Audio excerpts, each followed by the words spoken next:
I'll let Lauren run Testing 1, 2. Check, check. let Lauren run the meeting when he's here.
the pressure's on. Lauren is counting.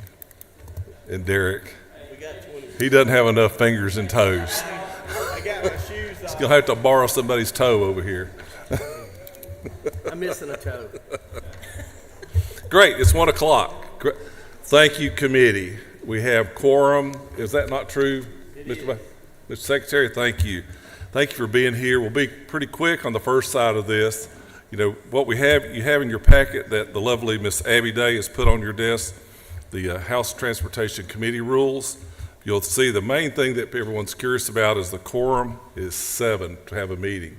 The reason it's that is because when we do these road naming bills at the very end, it's pretty hard to get people together. So we do that to make sure we can have quorum and move those about. So upon looking at these, they're the same as they were last year, no changes. Do I hear a motion? Got a motion to pass. All in favor say aye. Aye. Thank you. Any opposed? Hearing none, House Transportation Committee rules are done.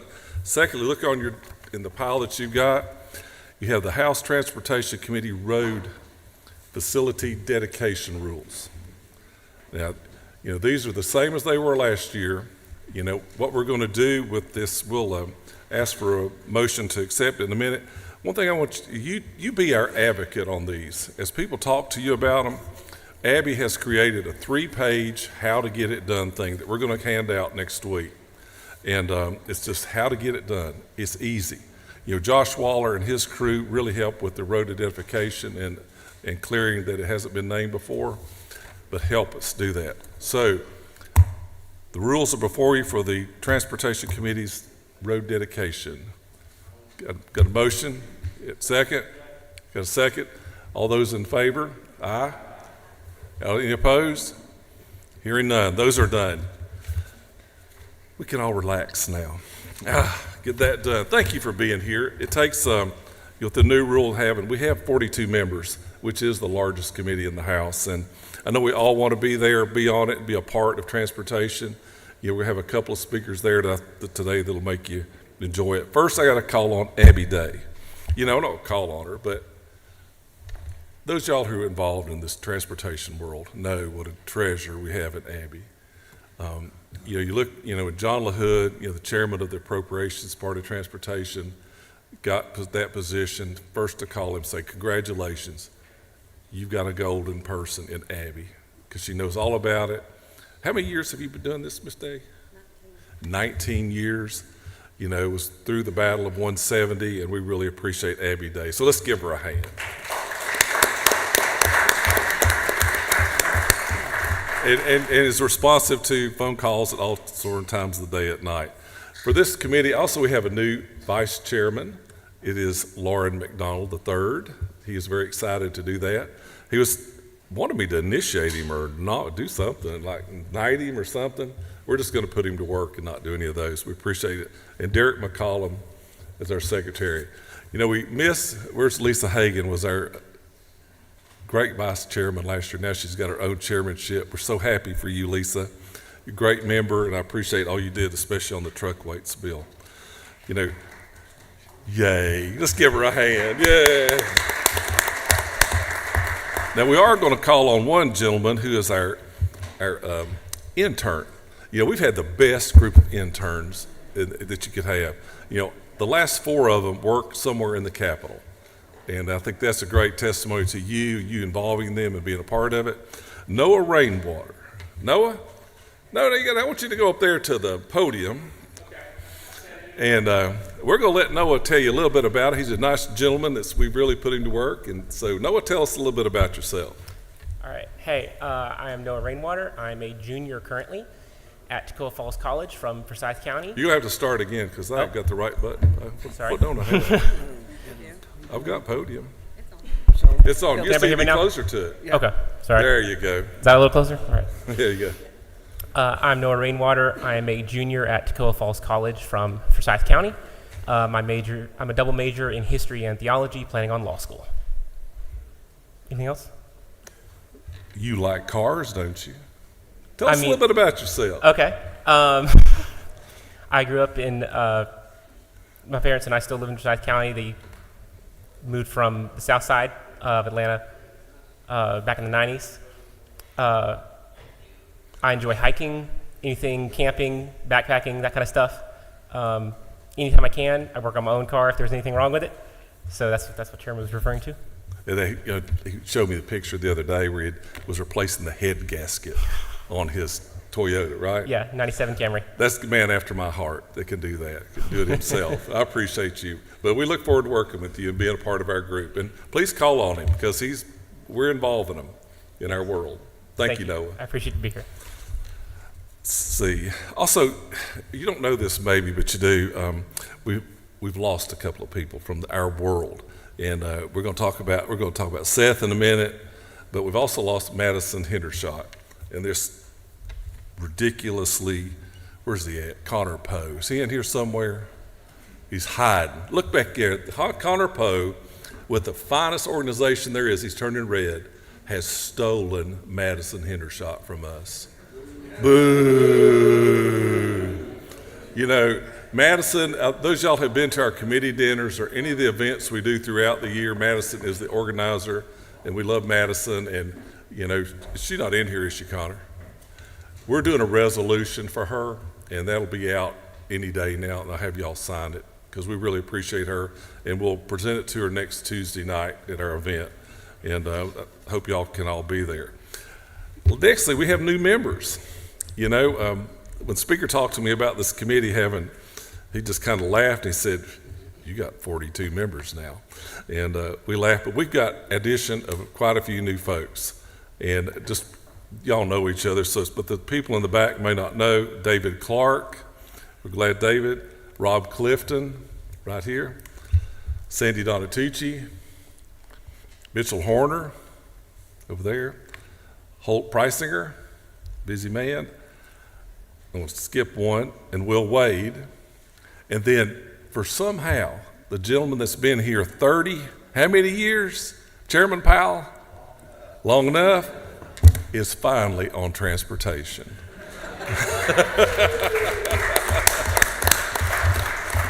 And we're going to work on him, you know. And, you know, also, John LaHood is an ex officio member, and just for your planning, you're getting a note right now.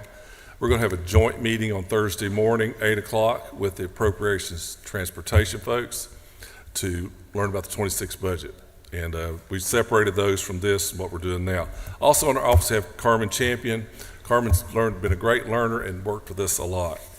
Okay, well, you see also on the thing, Senate Bill 7, there's Resolution 7. That's the road naming bill from last year that got kind of messed up. It's not ready, so we're postponing it to next Thursday, and we'll have it then. So without further ado, I got to bring up our commissioner. And, you know, you look across the United States as we get to meet and go a lot of different places, hear a lot of different folks. We are so fortunate to have Russell McMurray as our commissioner. I know y'all think that. And after what happened in the Hurricane Helene, his agency's readiness and response was unbelievable. And we appreciate that, Russell. We appreciate that you're going to tell them about going to Washington in the last week and all the good stuff you've been doing? Yes, sir. All right. Well, without further ado, Russell McMurray, our commissioner. Thank you, Mr. Chairman. It's a pleasure to be before this fantastic committee that continues to grow and well covered. I won't tell you what Chairman Powell told me about why he finally got on transportation, but it could relate to some bridges in his neck of the woods. So I am listening, Chairman Powell, this time. So it's a pleasure to be here. I intended to present this to this committee last week, and unfortunately I was away, and as Chairman Jasper said, I had the opportunity to go up to D.C. and spend some time up there. It is time to start working on the 5-year federal transportation bill, which expires in September of 2026. So Congress is getting underway very quickly, which is very encouraging to start drafting that federal legislation that has a big impact. In fact, about almost $1.6 billion annual impact to our budget here at Georgia. So you want to be part of that process, and was very honored to be able to be there, and also had the opportunity to meet the new confirmed Secretary of Transportation, Sean Duffy. Had a little bit of time to spend with him, and it was very encouraging to see his view and his leadership and what they plan to do, which is deliver, deliver, deliver, is their emphasis. And he might have said that they plan to build big and beautiful infrastructure. And I won't tell you where he heard that from. But, Can I interrupt you just? So I want to interrupt you 1 second, Mr. Commissioner. Tell them that, relate to them what your responsibilities are. You're now the vice chairman of AASHTO.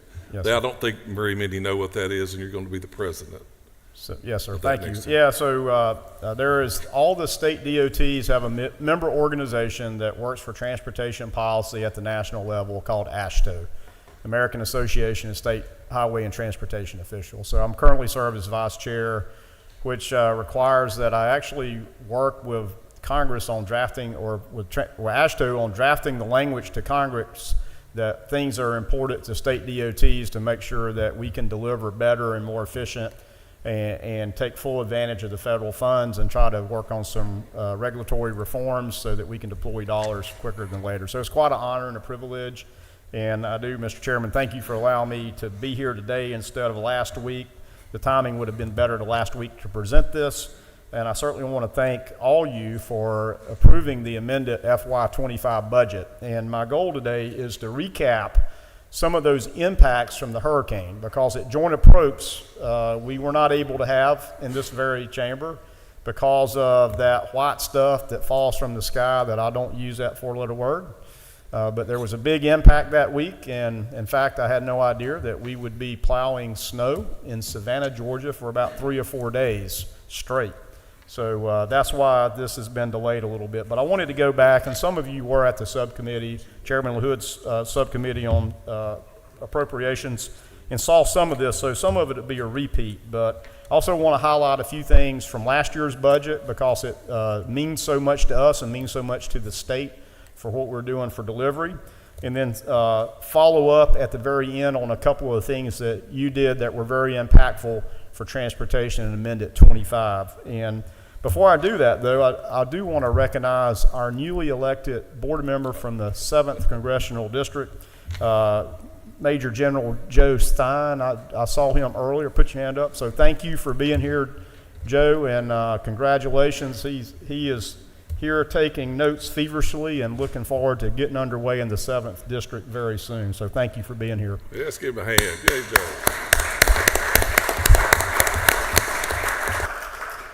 He'll be giving his cell phone number out in the back at the end of the meeting, so thank you for that. You know, it's said that a picture is worth 1,000 words, and I believe that's true. And so I want to spend just a second, or actually about 3 or 4 minutes if the technology works, and share this video of GDOT's response to hurricanes, plural, and maybe a flooding event as well. So endure, if you would, we'll watch this. Give you a good idea of what all happened. Yep. Steer Tropical Storm Debbie off towards the It's not quite a silent movie, but it's very low. The storm is expected to have a really big impact on Georgia and metro Atlanta. There's Milt lurking off that west coast of Florida.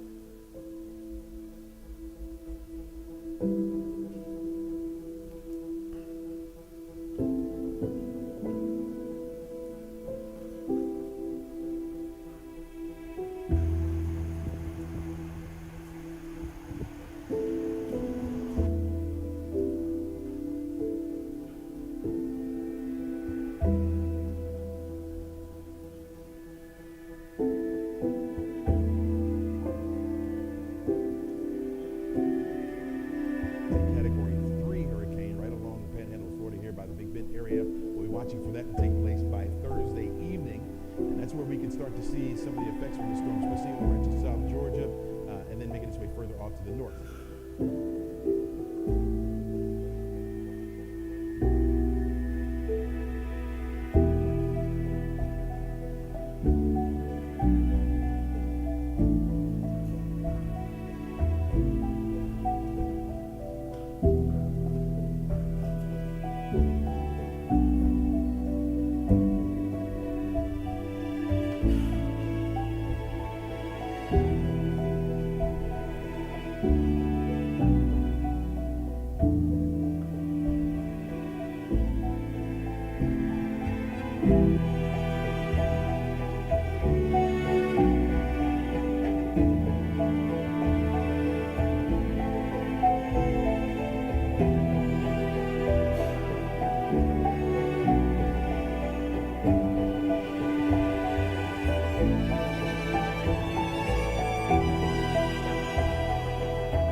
All right, I think that does a very good job of showing the commitment and dedication of the GDOT team. And, you know, as hurricanes happen, we usually take our northern crews and move them south to a place of safety and bed down before a hurricane comes through.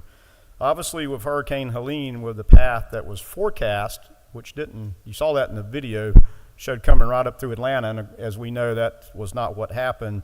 So we had people stationed all around the entire state knowing that this would be a statewide event.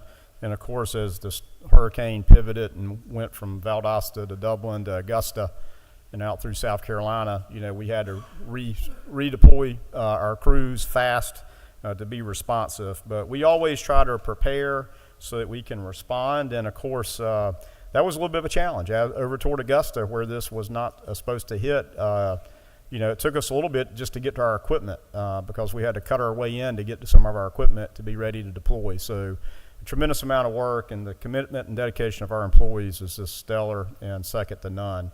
You know, just a reminder, because time elapses, and I can tell you, certainly in the Atlanta media market, everybody forgot about these hurricanes in a day or two here, and it's still really real in your districts back home today when you still see debris and damage and the impact of these hurricanes. But Debbie, happened, really started October 5th, 6th, and 7th. State of emergency was issued by the governor on August 3rd through 20th. That state of emergency the governor does in advance is very important because all of the state resources can come to bear. GEMA, of course, is the quarterback. I like to say that we're sort of the linemen doing blocking and tackling to try to get that debris moved fast and working with power companies. But same thing, Forestry Commission, Department of Natural Resources. I mean, it's all hands on deck to be responsive. But again, historic rainfall events, if you remember back to Hurricane Debbie. In fact, after all these heavy rains, we have to inspect bridges, and we don't just inspect our bridges, we inspect the county bridges and any city-owned bridge as well. We had 9 teams deployed to quickly inspect as quickly as we can. That means the water has to recede, though. You can't do bridge inspections when the water is, above board or higher than it normally is. Out of Hurricane Debbie, we certainly had the major infrastructure loss was in Tattnall County on State Route 169. I'm very proud of the fact that from the event of the box culvert that basically washed away and washed out, we had a bridge designed in 7 days, and within 13 days, the first pile was driven by Southern Concrete Company to get that bridge replaced, and it was replaced in about 2 months. And so just record time, again, trying to get State Route 169 in Tattnall County back open. And so, again, 120 bridge inspection, 9 teams. There's the 13 days, open in October. Again, about a $3.4 million cost to replace that bridge. And that was the before picture, by the way. And you can see other damage there on 169, road washing away. We had repairs on US 341, State Route 144 in Bryan County closed for 6 days. That is a road, that is not a river in that picture. You can barely see the stripe down the middle. State Route, or US 17 was closed for 8 days with high water.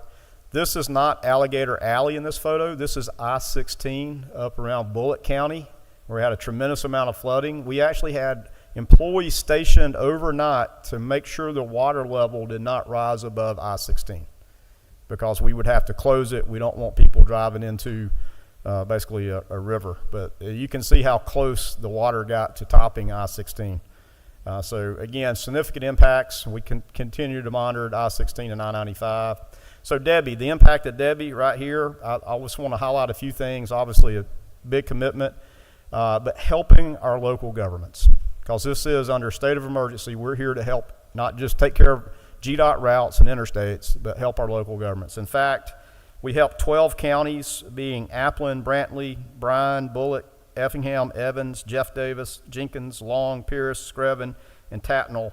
And in fact, in Jenkins County, we worked to rebuild 150 roads.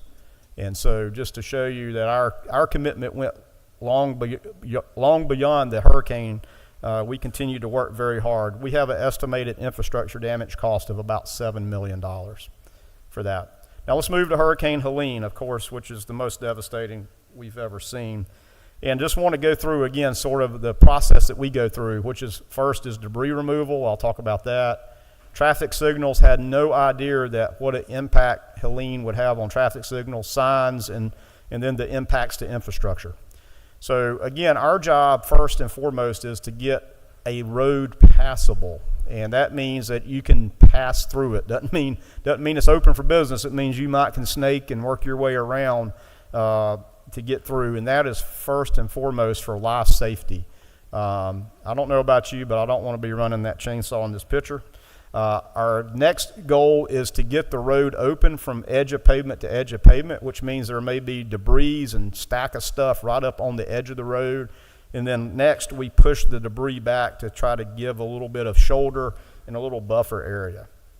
And then the next thing we've been doing, and this is maybe what you see in and around, is we're stacking, piling and stacking the debris so that we can have our contractor come in and then pick it up, haul it off. And so we actually have on-call contractors to do debris removal before the hurricane.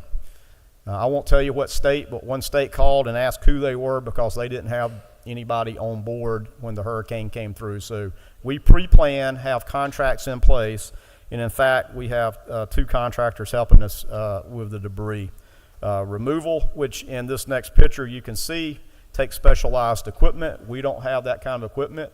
If you live in this hurricane path, you've seen this kind of equipment everywhere you've gone, everywhere you've been. It just is a lot more efficient. The other thing is signs. And you just can't imagine the number, signals. I'm looking at the stop sign in the picture. The traffic signal impacts. Initially, we had 1,100 signals that we had no idea if they were even there, or if they had power, or if they were damaged.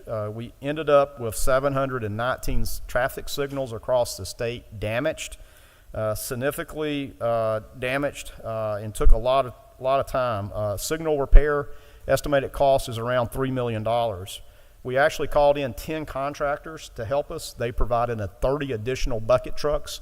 We had every signal crew that GDOT has on board working in the storm path from Valdosta to Augusta. And of course, Augusta and Richmond County were actually as hard hit of traffic signals as Valdosta was, with 57 signals down, just gone, down or gone. You can see this. So the other thing that became very interesting was traffic signal parts. We exhausted our entire inventory of signal equipment that we had in every district in the state, and we actually borrowed some signal equipment from some counties that were very generous, and the contractors provide what inventory they had. But as you can imagine, South Carolina, North Carolina, and Tennessee all were needing traffic signals as well at the same time, and not to mention Florida, who had an impact. So that's a big impact for signals. The other is signs. And here's a great example, a sign that was there and then it's gone. That's not a small sign to be gone. Can you imagine that sign flying through the air? There you can see that over in Augusta, the annual field signs is gone. Signs like that everywhere, bent over. In fact, we ended up replacing over 16,000 signs thus far, and we did sign maintenance on 15,000 plus, because the signs being bent over, we can maybe straighten them back up or resurrect them. One of the things that always concerns us are there signs that are just gone, especially the red signs, stop signs, yield signs, wrong way signs. Those are our first priority, to always put those back up first. And of course, we actually message, and I had the governor ask what he could do to message when we were over in Augusta. It's like, if there are signals not there, treat it as a four-way stop. If there used to be a stop sign there, please stop. And then, this is actually in Valdosta. The good news is we found one of our stop signs.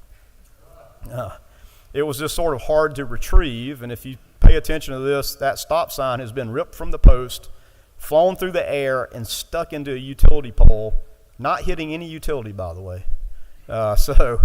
Just imagine what force it takes to do that. But tremendous amount of work for repairing signs. We still have sign work to do. Again, Hurricane Helene, bridge inspections were rampant for that big a storm impact, over 275 total bridge inspections. We had infrastructure damage all around the state, as far as up in Gwinnett County, which was very far from the storm path, but tremendous rains and flooding will certainly find old and antiquated infrastructure.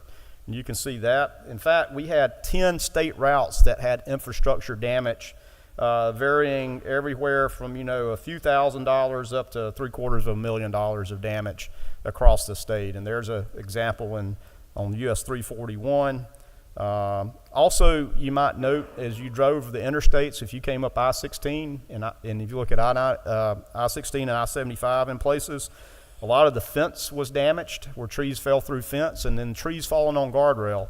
In fact, we had over $1 million of damage just to fence and guardrail that have to be repaired and replaced. And of course, we continue to do the job and to build and to take care of the infrastructure. And again, hats off to the GDOT crews. We did contract for some work. We contracted for a bridge culvert up in Lawrence County.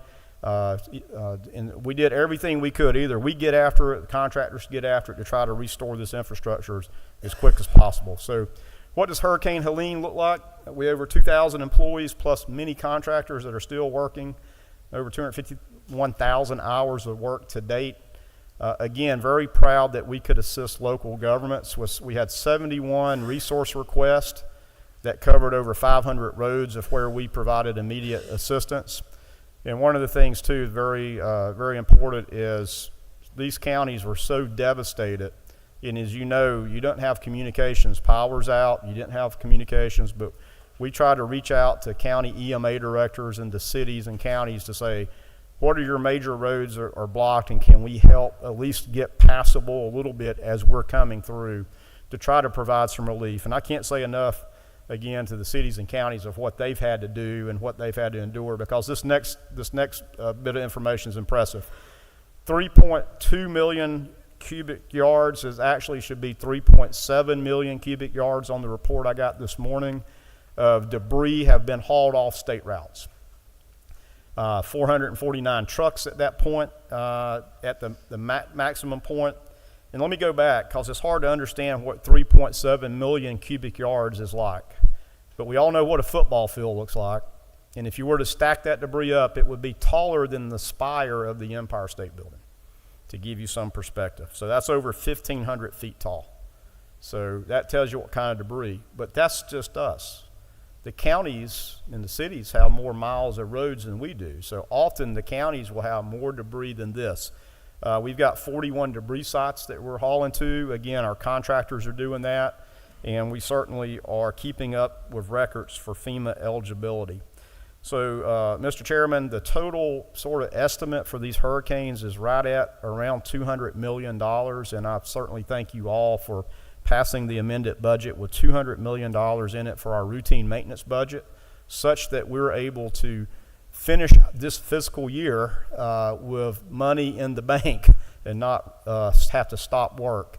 And I might add, due to the previous 2 week or these 2 snow events we've had this year, that's been about a $23 million impact itself. And so we're very thankful, and I just want to thank you all for your support of that, and certainly during the subcommittee, the working through the budget, so that we can take care of business as it relates to storm damage. Mr. Commissioner, we just want to pause right now. Members have some questions probably on this. I just have a couple. What, Russell, are the debris? What do we do with all that? The Empire State Building, I mean, that's a tremendous amount. So right now they're grinding most of it, and if anybody has something we can make money with mulch, besides just spreading it out for mulch, Anybody needs a pickup truck load, we know where to go, yeah. If we can figure out how to generate power or do something with mulch, that'd be fantastic. But. Well, and I just wanted to call it, you really made me think about something a moment ago. You talked about the State Route 169 in Tattnall County and that box culvert being replaced. I want to point out David Mollering back here with the Georgia Highway Contractors. I think they were outstanding partners in all this and making sure that this project moves very quickly. And David, if you would please tell your members we appreciate them jumping on this, but they did.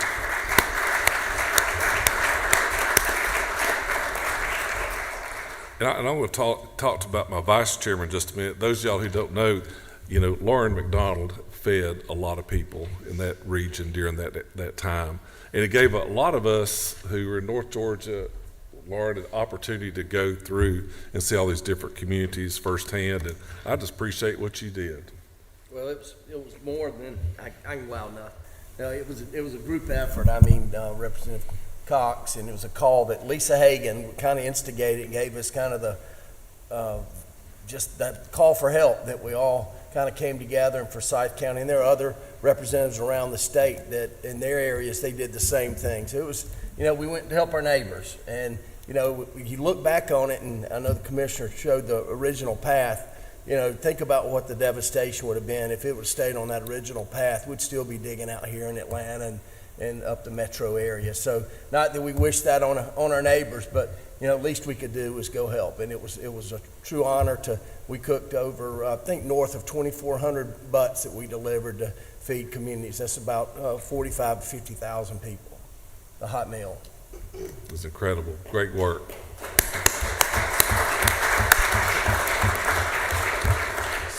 Is that Chairman Hagan? Is that you? Go ahead, please. Thank you, Mr. Chairman. Since you brought me up, I did just want to say thank you to you and your whole team for getting to the mess as quickly as you did and being so effective with cleaning it up, and we do appreciate that. Everybody there was very responsive when we called and had concerns that we needed addressed, so thank you for that. And also, Chairman Jaspers, what you said, so many people in this room and outside of this room as well that we serve with answered our plea for help. We had people that were hungry and had no electricity, no water, and they did need a hot meal. And all of you, led by Lauren there, Floor Leader McDonald, we appreciate y'all, and it's still discussed down there that they were just so impressed with how quickly people from around the state came together to help. So it was tragic. It was, but it showed us that there are a lot of good people in this state working privately, but also in our agencies that care about their fellow Georgians, and that really did show through this whole horrible event. So thank you. Yes, and thank you, Madam Chairman. So push right there in the middle. Is that you, Derek? There you go. Hello. Yeah. I just want to say one other thing. Well, actually, two things. So one thing, I went down to the storm area with Lauren McDonald, and I just wanted to make sure anybody knows that I was just riding with him. He almost killed me, and my life flashed in front of my eyes with his driving. But the second thing I want to say is I want to thank our lobbyists that really stepped up and really helped us get a lot of supplies together when we were struggling to get things together. They were great. I mean, everybody came together in the Capitol for sure. So I just wanted to thank them for their help. That we bragged on you enough. Well, no, thank No, you. And we never do that. And thank everybody. And it's easy for me to say this because I don't live in the affected area that's still going through it. And but again, I just want to close on this part of the presentation with the commitment of the women and men of GDOT, many of whom, again, worked. I was Saturday morning. I was in Valdosta, and even went over into Eccles County, ran into our crews. I asked them. I said, "Well, how are y'all?" They said, "We got trees on our houses, trees on our cars. We don't have any power. They're out working." And I'm like, "Why are you here? You need to go take care of it." They're like, "There's nothing we can do. There's power lines in the trees, so nothing we can do." And I will say this, is probably shouldn't say it, but you learn a lot through operations and how do you get better. And we always do a post-operational analysis of how do we get better. But we realized that many of our crews didn't have a shower for about 5 or 6 days because they didn't have any power or water. And so we have to do better to take care of our staff because they were living through that just like everybody's living through no power, but committed to come into work. And I just can't say enough for that. So thank you for that recognition. Let me go into a big thank you again, just as a reminder from last year's budget. Tremendous $1.5 billion state general fund money added to this budget. We've been trying to be very good stewards of these dollars, deploy them quickly out to local communities. Of course, $98 million to airport aid was big. A big part of that was one airport replacement, about $48 million, one regional airport a replacement project, which is a big part of that, but other working with local airports to get those dollars out. The biggest hit I've seen so far is the $250 million of the local roads assistance budget program to the cities and counties by formula. We got all that money deployed basically by July of last year. So we got that out. Cities and counties responded. I think probably 90% of those dollars were for resurfacing, state of good repair of their roads. And as we know, costs have gone up. I'll show you a slide in a minute. So it helped them basically double their local maintenance improvement grant money with no match. And of course, that was in the budget, amended budget this year. Thank you very much for that continued support, because transportation doesn't stop at a state highway. It goes to the county and the city streets. The freight program and the capital construction programs were fantastic. I'm going to give you a slide in a minute to show what that's done. Basically, out of that $1.093 billion, we've authorized close to $500 million of that, and we'll deploy the rest in this fiscal year and next fiscal year to do some major projects. And then the capital maintenance. Again, state of good repair is something. We're repaving about 40% of the roads we're able to repave with the same budget from 4 years ago. So I didn't say that very clearly. We're only able to do about 40 to 50% of the miles of roads that we traditionally resurface because increased costs have gone up so much. But let me get back to a payoff. We looked at 17 of the projects that are out of the freight program, which was a newly established program that came through this committee originally. So thank you for establishing the need for invest in freight. Our freight economy as Georgia's freight traffic and tonnage is expected to double in the next 25 years. So we need to be making these strategic decisions. But 17 projects that total $900 million, I bet you think that's a bargain, right? Only $900 million for 17 projects. But when we looked at what those projects did, you can see on the slide in 2035, so 10 years from now, we can see that there's $1 billion of savings of cost because there's less congestion, less delay, and safer roadways. And then I think what's really important, if you look at today, within 2 miles of those projects, there's 61,000 jobs, either in ag, manufacturing, warehousing, or retail. And then there are 166,000 jobs that are service-oriented. So we're really trying to make strategic investments where it moves the needle for the economy and for jobs. And then, we'll take the 25 look into the future, and you can see that there's a $4.3 billion savings for the less than $1 billion investment in last budget year. And then down at the bottom, this goes to the old adage, nothing ever gets cheaper in time. And so at a very small inflation rate of about 2%, you could see that these projects we were able to accelerate would have cost $75 million more. If we went on up to somewhere 7.5% to 10%, you could see that they would probably cost $330 million more the longer you wait, because nothing ever gets cheaper. And this is sort of wrapping up one of those, it doesn't get cheaper. I know Chairman Hatchett had asked me about this before joint appropriation, so this slide is sort of for him. But I wanted to share with you because you've seen this, previous Transportation Committee members, we talked about this last year, just sort of what the costs are doing. And asphalt resurfacing, you can see, is increased by 67%. This one's really crazy. Urban widening, so going from a 2-lane road to a 4-lane road, 117% increase. Or rural widening, say State Route 133, as an example, US 441, increased 124%. Roundabouts, one of our favorite sayings, by the way, is when in doubt, roundabout. Y'all go with me on that, all right? 94% increase. Bridge replacement cost about 64%. So there has been this narrative out there in Georgia and elsewhere that, well, maybe it's because we're investing more in transportation that things are driving the cost up as supply and demand. And that's really not true. In fact, we bid a record high number of project dollar volume last year at over $2 billion, but we had the fewest projects that we delivered in about 5 years. So these costs are drivers from labor, energy, and steel has a big impact. And if you look at the table at the bottom, asphalt's driven predominantly by the barrel of oil, and oil goes up and down. That's just the asphalt per price per ton increase. Aggregate, something as simple as stone, but what does it take to make stone? It takes labor, it takes a tremendous amount of energy, it takes a tremendous amount of steel to grind up the aggregate. So we know that steel prices have been high. Bridge beams, basically concrete, steel cables, labor.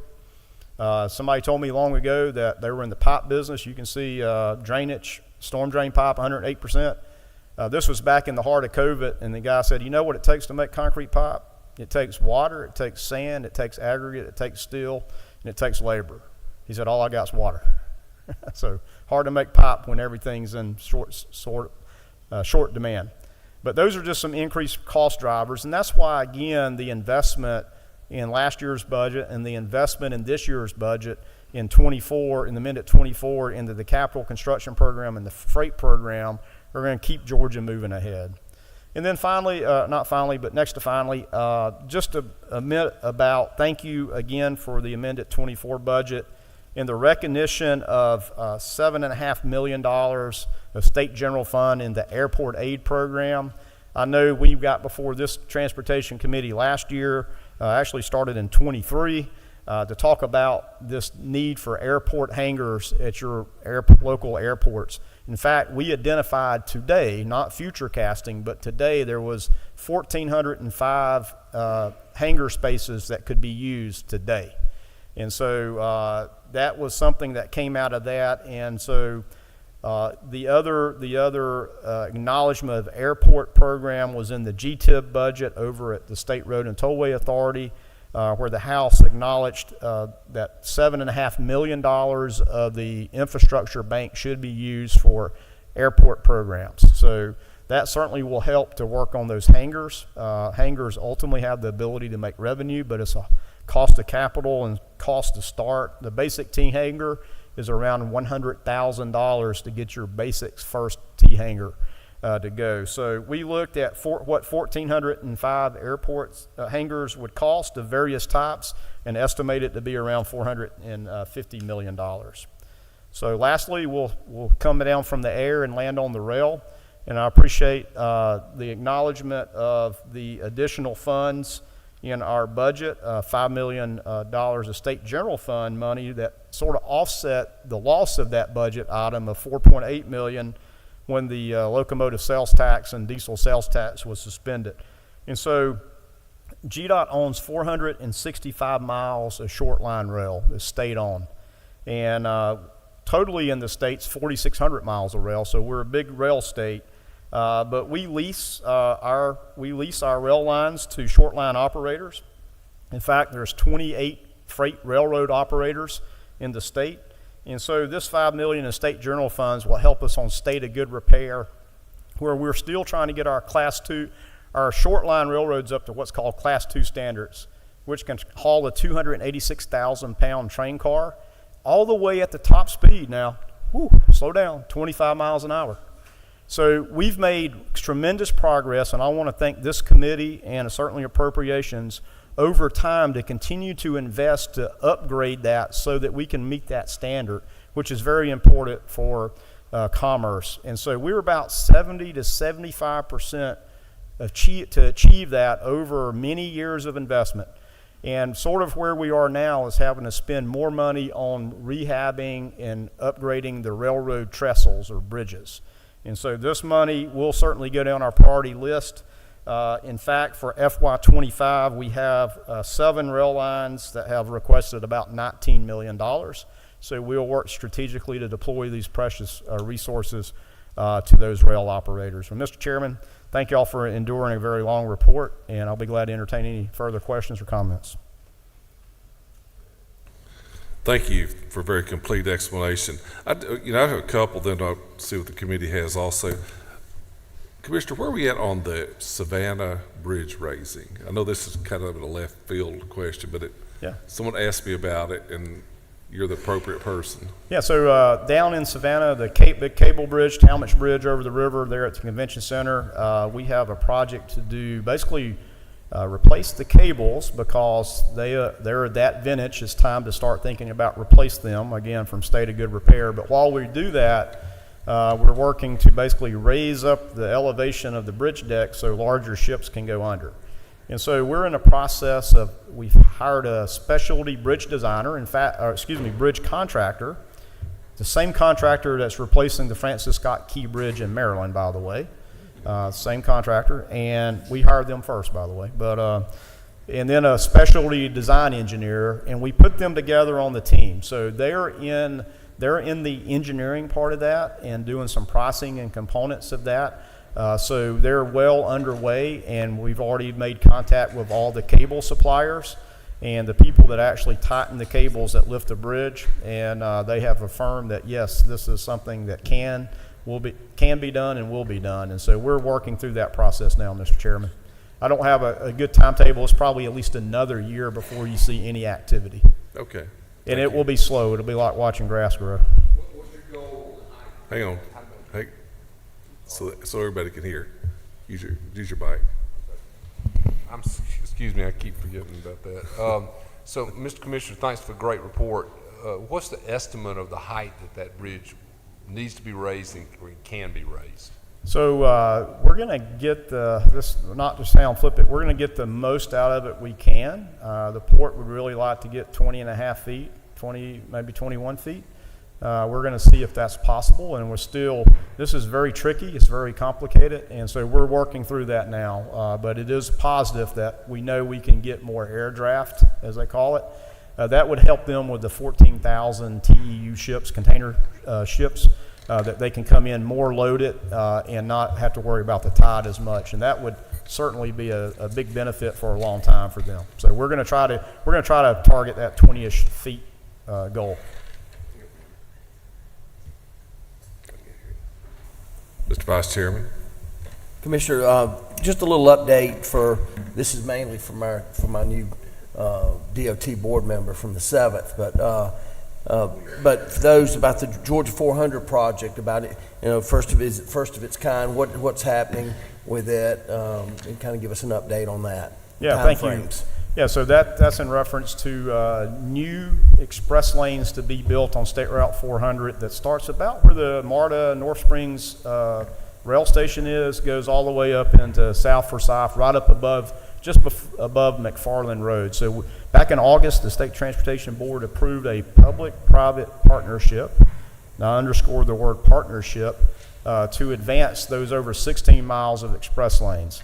So we have reached what's called commercial close, commercial terms we reached back last fall, and we're working to financial close because the private sector is actually bringing private capital to this project.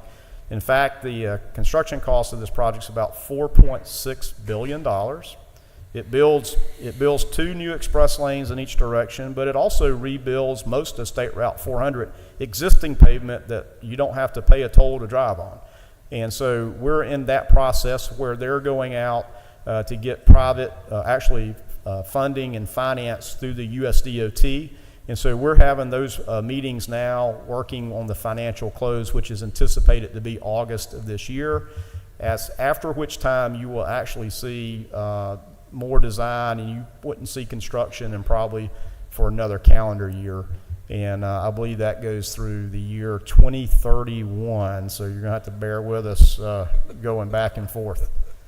But it's well underway, and it is the largest public-private partnership in the nation's history.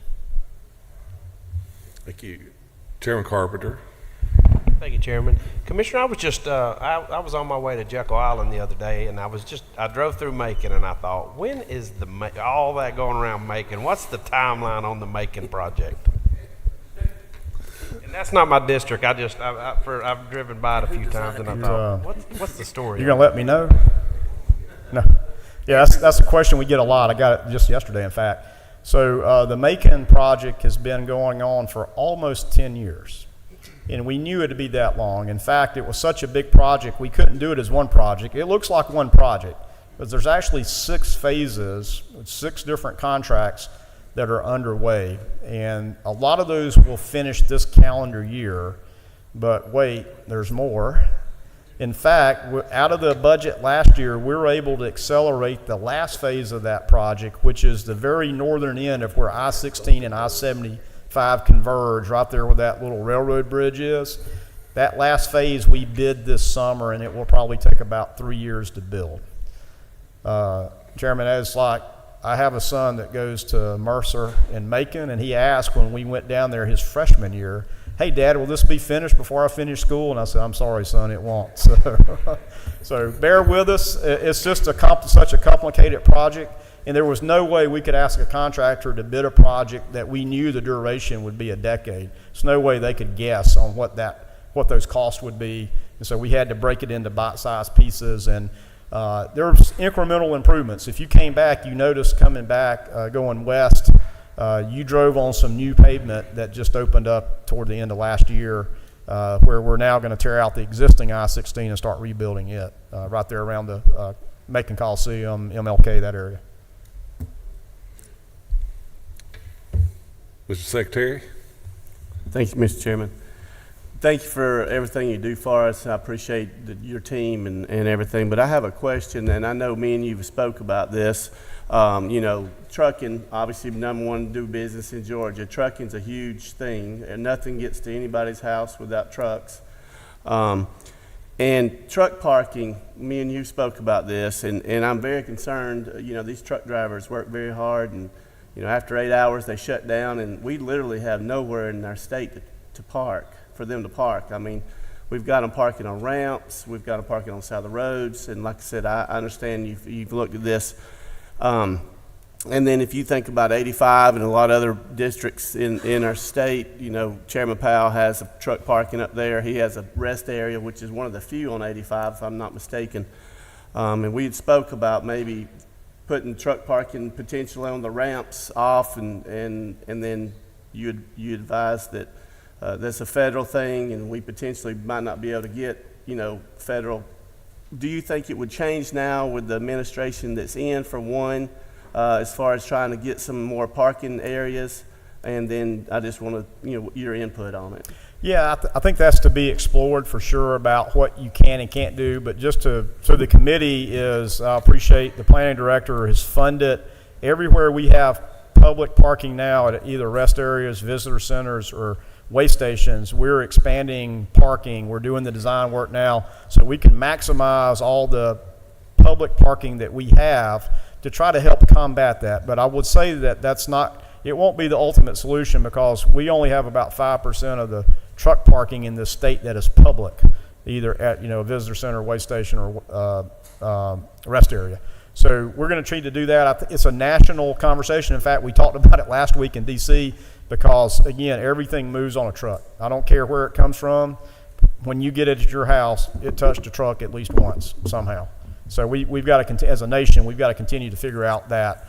and maybe some other commonsensical things that helps the driver shortages with CDL age requirements, for interstate commerce, which is very different than in-state CDL requirements. Thank you. Well, thank you, Mr. Commissioner, very much for being here and taking your time to inform us. But I want you to we've forgotten something. We haven't recognized Josh Waller and the rest of your team. Would you take a minute? Josh, you better turn around so we can see you. Well, we've got a great team.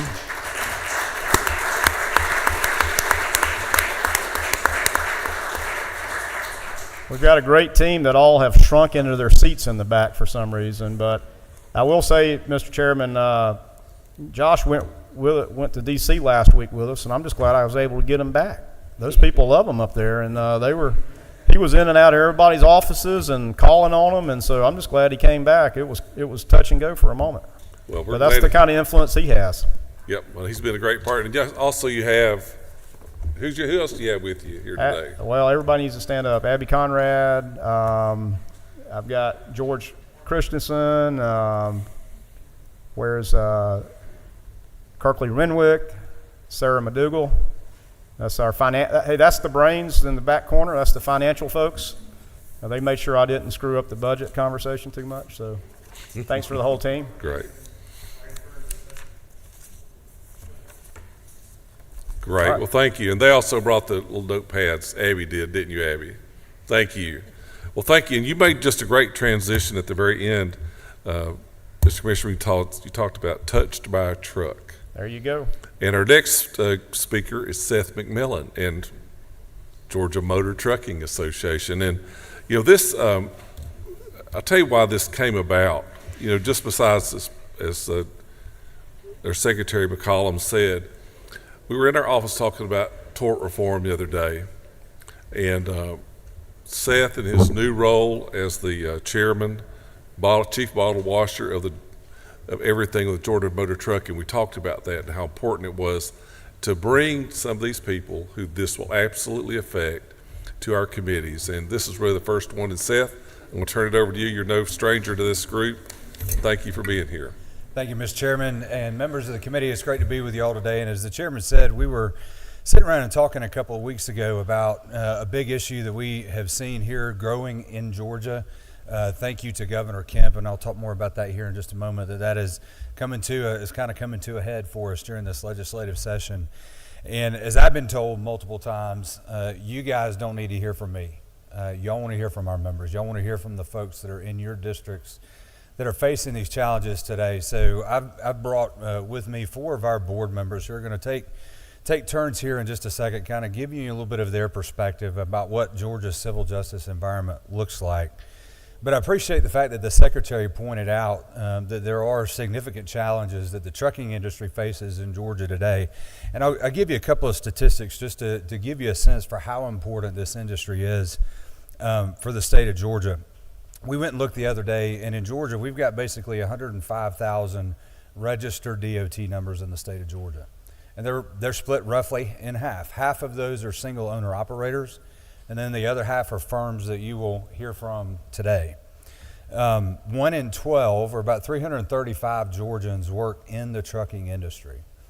And as the Secretary pointed out a few minutes ago, 76% of Georgia's communities, many of them in your districts, are 100% dependent on trucking to get the goods that they need on a day-to-day basis. And so, again, recognize Governor Kemp for the leadership that he has shown. The $1.5 billion that the Commissioner talked about has been transformative for us from a mobility standpoint, as the governor and the department have worked together to kind of paint a vision in the future for how our industry will be able to continue to operate and serve communities all across the state.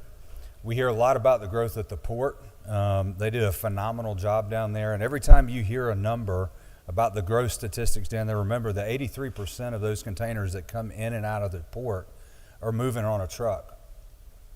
And just to kind of give you a picture for how that marketplace has changed for us over the last 4 or 5 years, particularly since COVID, AJC reported a couple of years ago that from 2019 to 2021, and some of y'all have heard me use this statistic before, truck miles traveled in Georgia went up 52% statewide and 84% in metro Atlanta.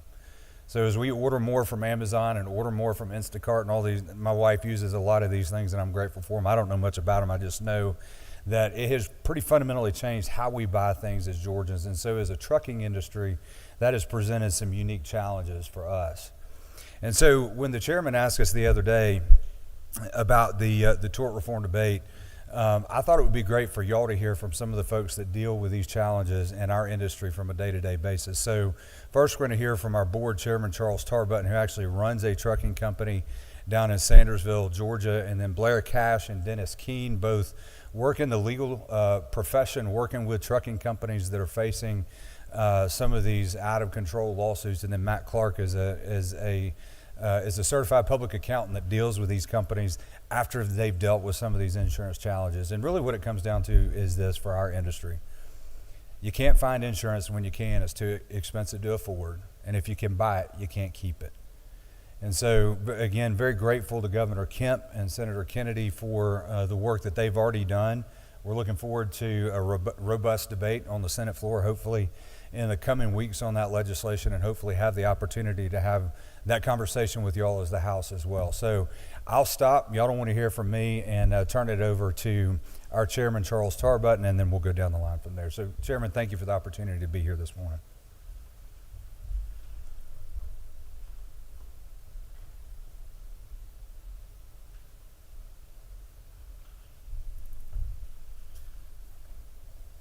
Mr. Chairman and members of the committee, thank you for the opportunity to be here today, and I particularly want to give a shout out to my representative and my friend Mac Jackson from Sandersville, and appreciate his leadership and service in the House. As I said, my name is Charles Tarbutton, and I am the president of a company called BH Transfer. We're a common carrier, for-hire common carrier based in Sandersville, Georgia. We're family owned. We're in our 54th year of operation, and we provide good jobs and economic opportunity and security to 325 families in 25 counties across Georgia. It's my privilege over the last couple of years to serve as the chair of the Georgia Motor Trucking Association, which really is the voice here at the Capitol and in Washington for Georgia's trucking industry. As a matter of the services we provide, it's really education, safety and compliance training, and advocacy for all truckers in Georgia. Seth did an excellent job of giving you the scope and scale of our involvement in Georgia's economy and, in fact, in each of our daily lives. So I won't duplicate those comments, but suffice it to say that every good or service that is consumed by every Georgian depends on trucking at some point.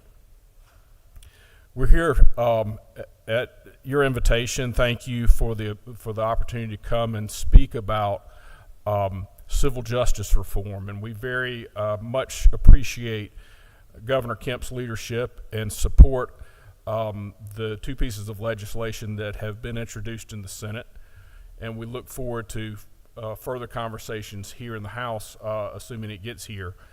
But let me be clear, our industry is committed to doing the right thing by any of those people who are injured by a commercial motor vehicle. And there are many cases with bona fide injuries, and they need to be addressed fairly with the compensation that is required to make those individuals whole, both from a property standpoint and a personal standpoint. Currently, I'll give you a few statistics about our small company. We currently have 16 open claims. Some of you are in the insurance business, you know what an open claim is. It's where you have a claimant and you expect that, if not handled timely or appropriately, will end up in litigation. We have 16 open claims from 11 different collisions. We work hard to settle those claims before they turn into litigation. Of those claims, one is in Texas, 15 are in Georgia. Only one claimant, the one in Texas, has a verifiable injury. None of the 15 Georgia claimants can substantiate clear injuries, all of which they claim are soft tissue injuries.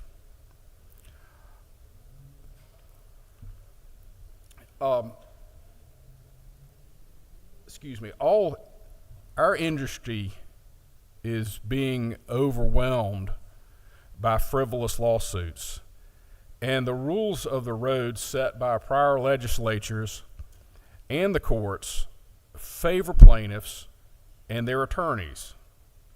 Filing a lawsuit in Georgia is a no-risk proposition.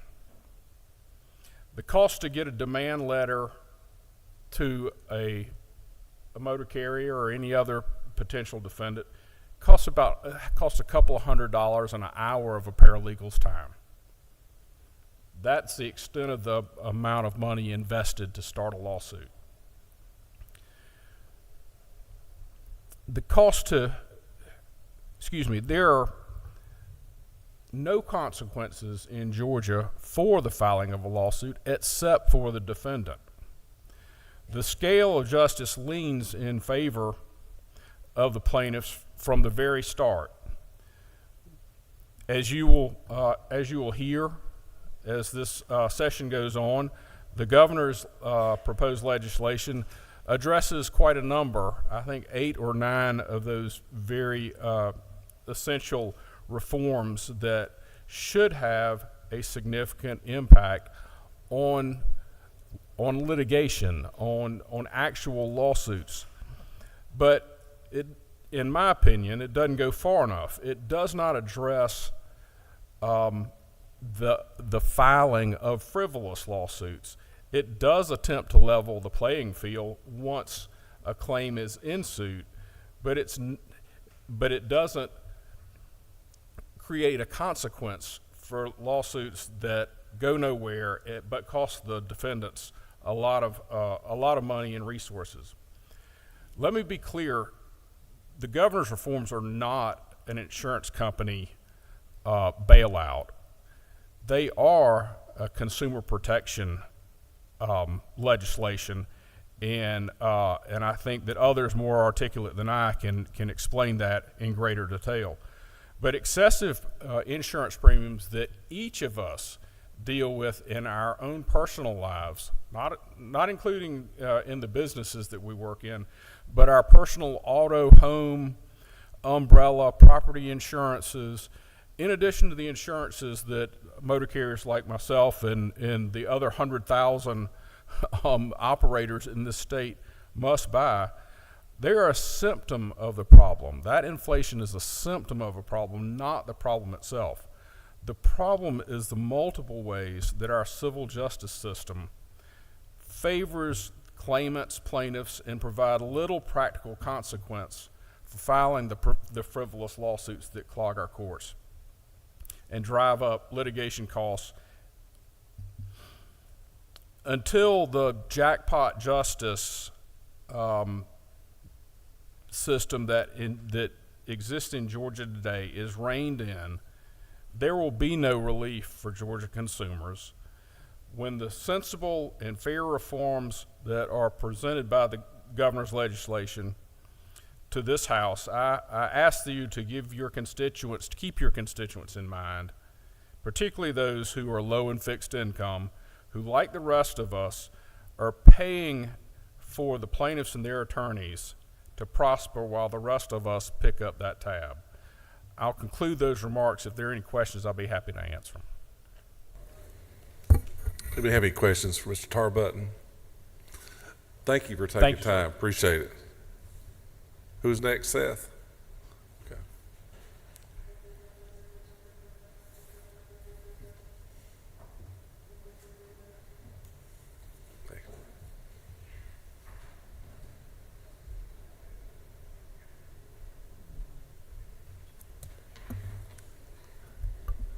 Just tell us who you are and who you're with,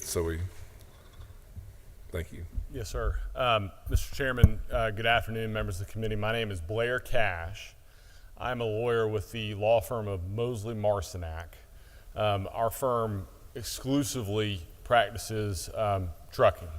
So whether that's from drafting contracts and the corporate side of things to handling truck accident cases against the, we will call them the billboard lawyers of the world that you see on the interstate versus the ones that maybe don't have to advertise.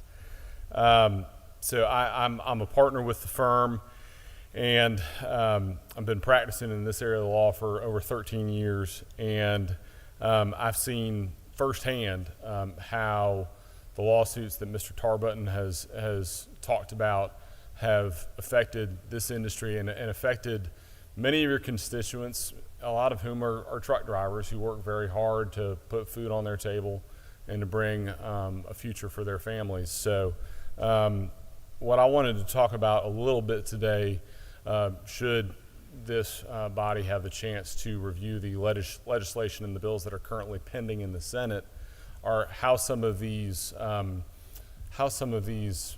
reforms, I hesitate to use that word because reform, these changes would work and how they would balance the system. So one thing you'll hear about in the bill is called anchoring. And what happens in that case is that, and both plaintiffs and defense lawyers do it. And by anchoring, what you're supposed to do when you're talking about non-economic damages, pain and suffering, things of that nature, things that don't have a hard dollar amount to them. As many times, plaintiffs' attorneys will talk about certain things and inject an element into the jury's deliberation of, well, this is how much money my client should receive for pain and suffering and non-economic damages. They say, well, living with pain is like a job. Or if you took out an ad in the newspaper to get involved in an accident with a big truck, and that ad was for $50,000, $100,000, how many people would willingly take that? And those are the kinds of arguments that trucking defense lawyers like myself, we face every day, and those arguments are wholly improper. What's supposed to happen is that the non-economic damages of a person who has been injured in a lawsuit are supposed to be determined by the fair and enlightened conscience of the jury.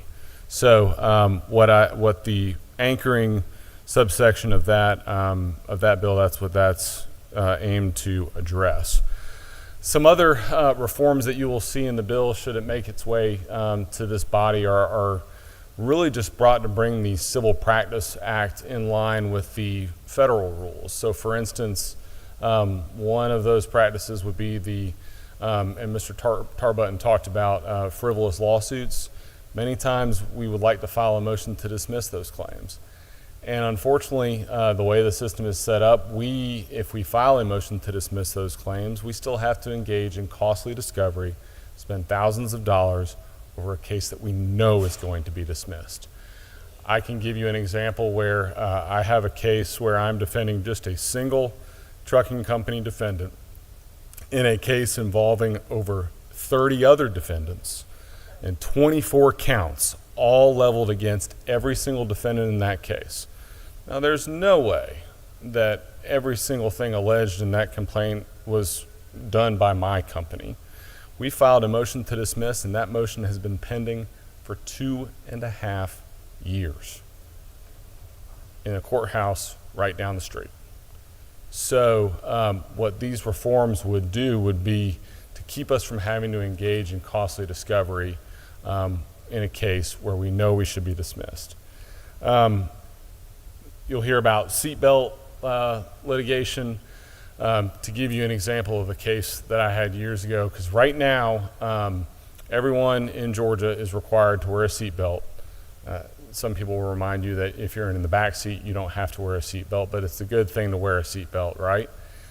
Truck drivers are given citations, and motor carriers are fined if their drivers don't wear seatbelts. However, if someone's involved in an accident with a truck and they're not wearing their seatbelt, I don't get to bring that up in the context of a civil lawsuit. A jury does not hear about it.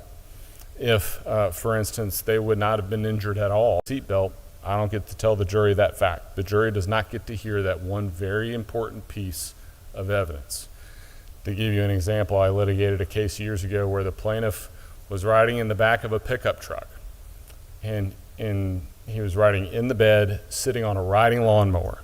There were available seats for him in the cab of the pickup truck.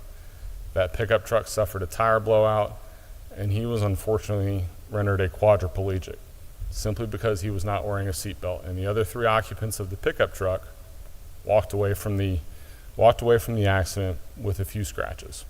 Yet I could not tell the jury why this particular person was so injured when everybody else was fine. I want to encourage every member of this body who is reviewing this legislation to ask the question, is that fair? I don't think it is. And lastly, I want to bring up something that is a procedural tool that is used by many plaintiffs' attorneys, and it's called a dismissal without prejudice. And what that reform is aimed towards is only being allowed for a plaintiff to dismiss a lawsuit after a certain point in the litigation. So, I'll give you an example. Right now, a plaintiff's attorney can get a case ready for trial. The defense can get the case ready for trial as well. I flew witnesses in from out of state. I had a truck driver pulled off the road, not earning money for his family for 2 weeks because we expected the trial was going to take 2 weeks. I rearranged my schedule. Many witnesses were going to come to this trial that we expected to take 1 to 2 weeks. And the plaintiff's attorney, after we picked a jury, decided that he didn't like the jury and he dismissed the case without prejudice. There was no penalty to him. There was no penalty to his client. There was no mechanism by which my clients could look at him and say, we have spent all this money getting ready for trial, and just because you didn't like the jury, you dismissed the case on the morning of trial. And guess what? He can refile that lawsuit again in 6 months, and my client has to incur those same costs all over again. So this legislation aims at fixing problems like that. And Dennis Keene, who's a partner with a firm in Savannah, will talk some more about these issues. But if the committee has any questions, I'm happy to answer them, unless it's about why the Falcons are never in the Super Bowl, like my 7-year-old asked me yesterday. I see none, Mr. Cash. Thank you. Thank you, Mr. Chairman.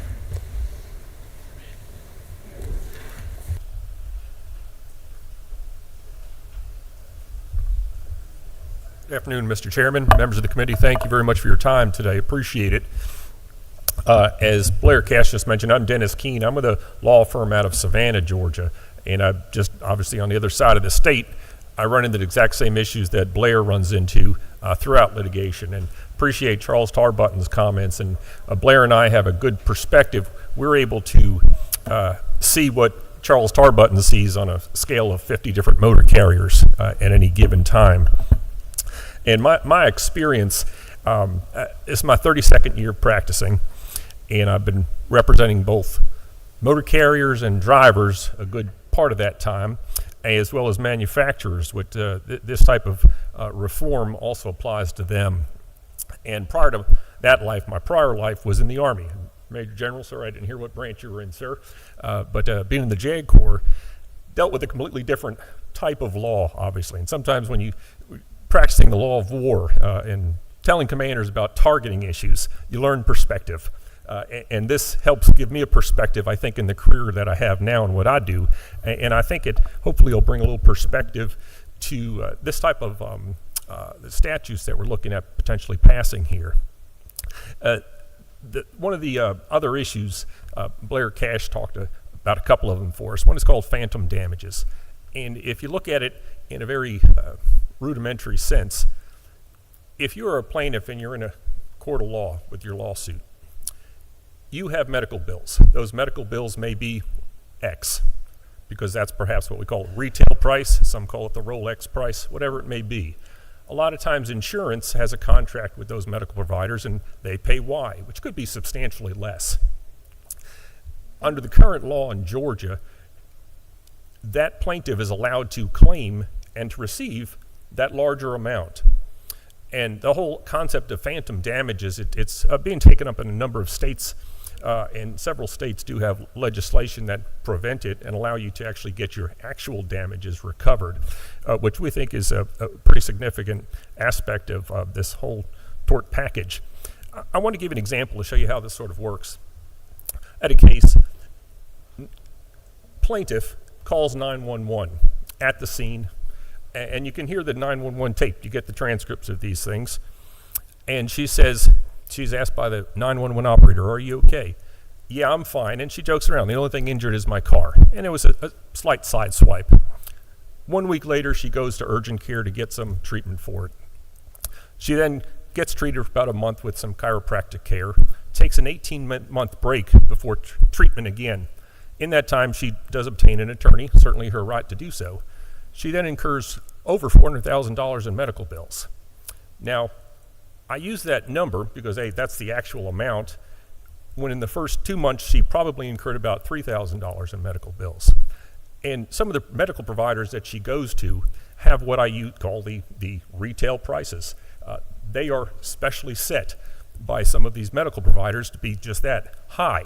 Why? Because they know a plaintiff in a court of law can, what they call, board that. They can tell the jury, yes, this is the amount of my bill, even if they're not going to pay it. That sort of problem makes it hard to really resolve a lot of cases because they've got bills up here and the value of the case is really down here. So we're trying to create some dichotomy and some balance, if you will, with this. You look at some of the medical providers that she had, one of the a one-level fusion, if you have a neck fusion, for example, or somewhere in the back, a spinal fusion, a lot of areas, Savannah, could be about $60,000. Her bill was over $240,000, for an example. Same procedure. And that's what the jury gets to hear. Moving on to another type of area that we see this problem come arising, I should say, is there was a recent testimony of an individual who works for one of these medical providers. And she actually was questioned and had to provide information that showed that plaintiffs, people in lawsuits, are charged these higher numbers. For the exact same procedure, if you're not a plaintiff, when you come to this medical provider, you're given a much lower number. And again, why is that? It's so that both they, the medical provider, can try to collect on this, as well as the plaintiff and the plaintiff's attorney trying to collect much more themselves from the jury. We see that regularly, and we can't really make any really good sense of why that happens. The other issue I just want to touch on, I'm only going to touch on this as my second issue. There's obviously hundreds within the proposed legislation that hopefully will make it here to the House. But looking at bifurcated trials, and in a trial, in essence, you have to show liability. Plaintiff has to prove their case, and then they have damages. They have to show what their damages are. In a bifurcated trial, they just focus on liability. They're not allowed to present evidence of the damages yet. And that's really helpful. We've done a number of jury studies and talked to jurors after trials. And one of the things that sometimes always troubles them is, yeah, you know, the plaintiff was injured. Maybe they were at fault, but you know, we can't just let them go home empty-handed.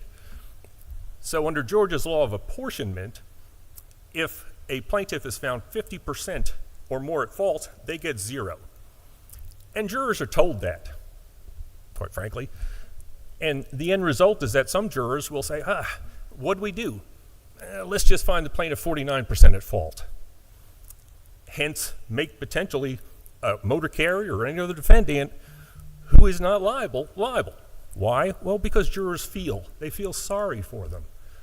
Emotion's not supposed to be a part of a liability decision. It just isn't.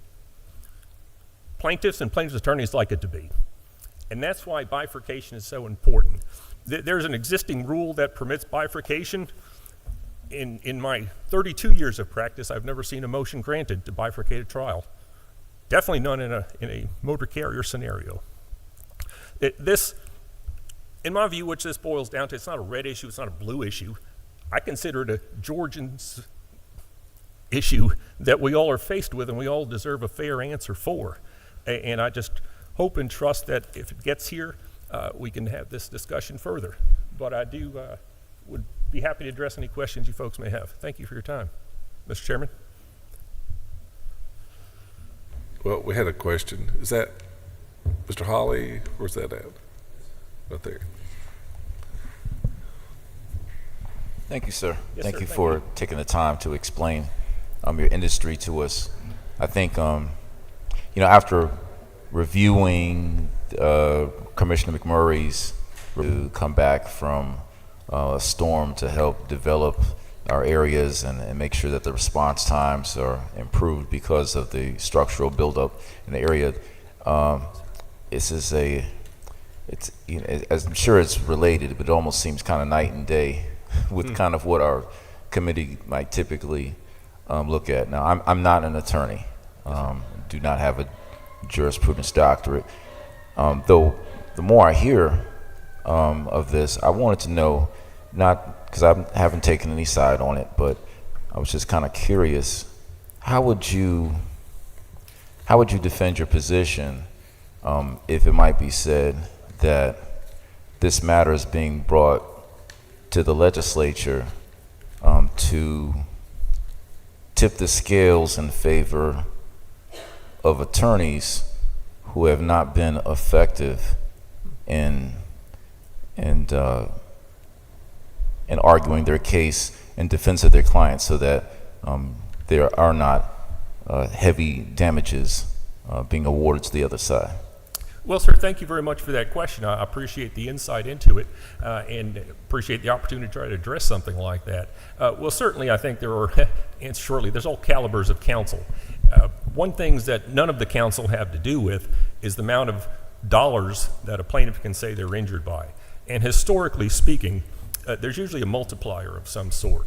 If a plaintiff is seeking, round numbers, $100,000 in damages, jurors, if you study juries enough and you know what plaintiff's attorneys are going to be asking, they're usually going to ask for 3, 4, maybe 5 times what that number is.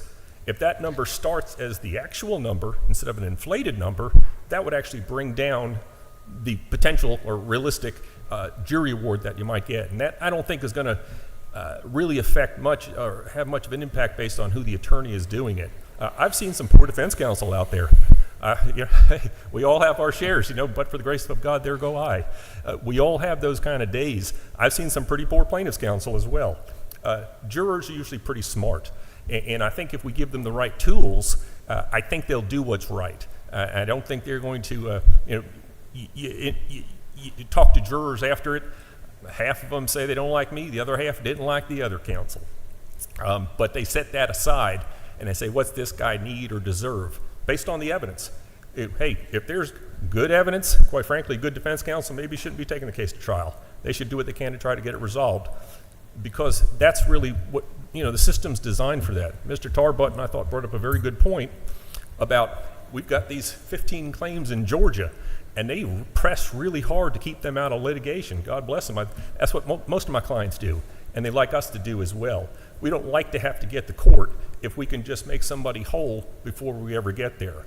With some of the runaway jury verdicts that we have right now and some of the settlement values that plaintiffs' attorneys are asking for, it leaves them very little option, because I can't tell you how many letters I get, demand letters, that don't even say amount. They just say policy limits demand. They've got know how much insurance. They have no idea how much insurance there is. Okay. They know all right, we're time out. My apologies. You're doing your job. I think y'all can discuss this afterwards. I have a couple other questions. We need to keep moving. Chairman Witt. Questions answered. So thank you, Mr. Chairman. I concur with Representative Hawley that I'm not an attorney either, but is it not true that we're in this meeting of transportation because of the runaway cost of insurance? And is it not true that I've got sand and gravel haulers in my district that are having to park their trucks because they can't afford to carry insurance, and they're literally having to shut down, which drives up cost for they're the people that in particular haul an aggregate for the, and I'm talking about the small guys, 4, 5, 10 trucks that are hauling the rock to fix our roads and bridges, and it translates all throughout the entire construction ecosystem. But that's why we're talking about this in transportation. It's about to shut down all of our common carriers. And we've had many, isn't it true, we've had a lot of large carriers that have gone bankrupt and just basically out of business. Yes, sir. I couldn't agree with that more. Anyhow, that's why we're in transportation talking about it, and I'm not an attorney. Chairman Carpenter. Thank you so much. Just a quick question. I know we talk about these big lottery judgments, et cetera, bonanzas, but the reality is the true cost that's passed on to the consumer is it raises the bottom level up. So settlements increase on the bottom side because of the fear of the huge verdict on the top side. I imagine in the last decade, have you seen that threshold at the bottom? Maybe it was $15,000 to make something go away. Now it's $30,000 for something to go away. What's the percentage that has grown over the last decade? Yes, thank you for that question, sir. And I'll say this. Since I left Savannah yesterday, that threshold has gone up. It is going up regularly in terms of what the value of a case is to settle it. And it's in part, quite frankly, I know some plaintiffs' counsel very well, and we have discussions. That is part of the issue. They have told me, if I may have permission, Your Honor, sir, one has told me this is easy money when they're targeting trucking companies. That's why I think this is important to transportation. There we go. That's it. Questions. Seth, you got one more, right?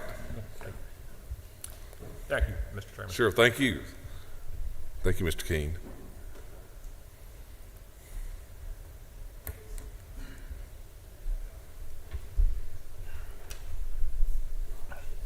Mr. Chairman, nice to see you again. And committee members, I'm Matt Clark. My firm is Veritas CFO. It's a finance and accounting firm. Work with small businesses, mainly in the trucking industry, and wanted to provide a couple of real world examples. And Representative Carper, just on the lines that you were talking about. So one of the businesses that I work with, we've had to settle 2 claims recently for 6 figures because we felt like we were backed into a corner to settle. No, this accident was our fault. Our truck, it was a box truck, not a tractor-trailer truck, but at a red light, bumped into the car in front of us. There was $4,000 of damage done to the car. The plaintiff claimed $50,000 of medical bills, and I'm not an attorney. I'm not a doctor either, but $50,000 of medical bills for. Our truck could have been going 1 mile, 2 miles per hour. Seems difficult to grasp.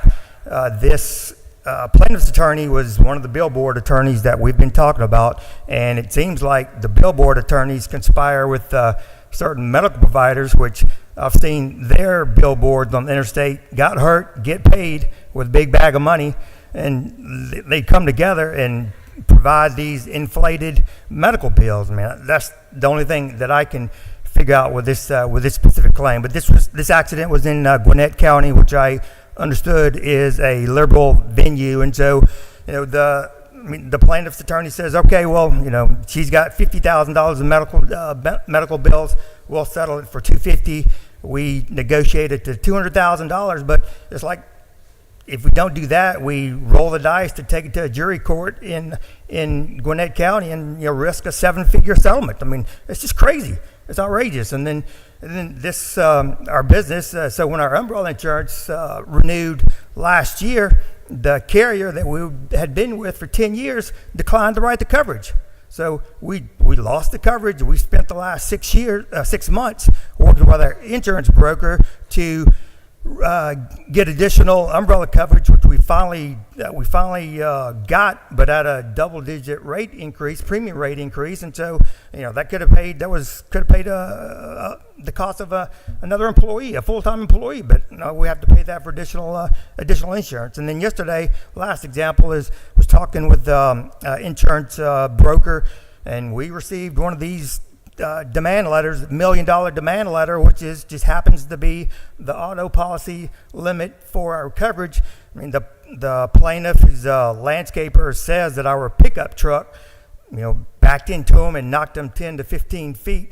And, we have video from our truck, and he maybe got tapped, but he certainly didn't get bumped 10 to 15 feet. But another one of the billboard attorneys, sends us the demand letter for $1 million. I mean, and now we've got to spend attorney's fees, doctor's fees to go after and prove that the accident, the quote accident, didn't happen, or if it did, that he was, I mean, certainly we'll pay for any damages, medical bills that we need to, but I mean, it's just, it's crazy. I mean, $1 million for an accident that might or might not have happened. And now we've got to take our focus off the business to work with insurance companies, attorneys, medical doctors, et cetera, et cetera. So I appreciate the time to share some of these examples.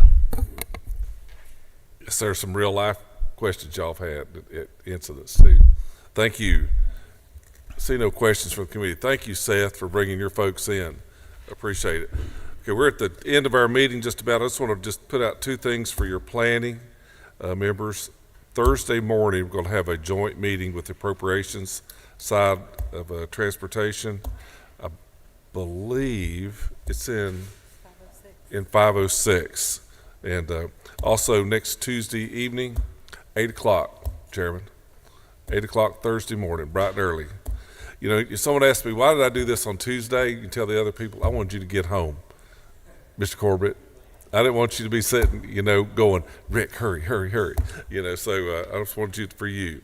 And next Thursday, we'll do House Bill 164. That's Representative Meek's bill on truck weights. So we'll be here for that one. Pack a snack. We'll make sure Noah brings some water, right? Can we beat 7 hours this time? No, we're not going to beat 7 hours. I'm going to beat you. No, sir. That concludes our meeting. Our meeting adjourned. Thank y'all.